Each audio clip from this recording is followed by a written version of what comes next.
ঢাকা, চট্টগ্রাম, খুলনা, রাজশাহী, সিলেট, বরিশাল, রংপুর, ময়মনসিংহ।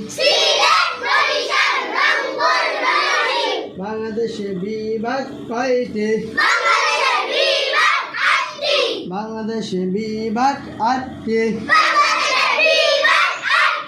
ঢাকা, চট্টগ্রাম, খুলনা, রাজশাহী, সিলেট, বরিশাল, রংপুর, ময়মনসিংহ।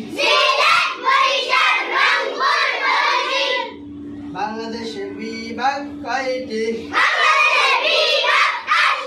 কি কি?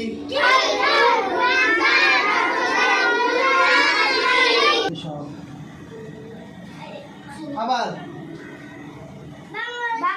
বাংলাদেশে বিভাগ কয়টি?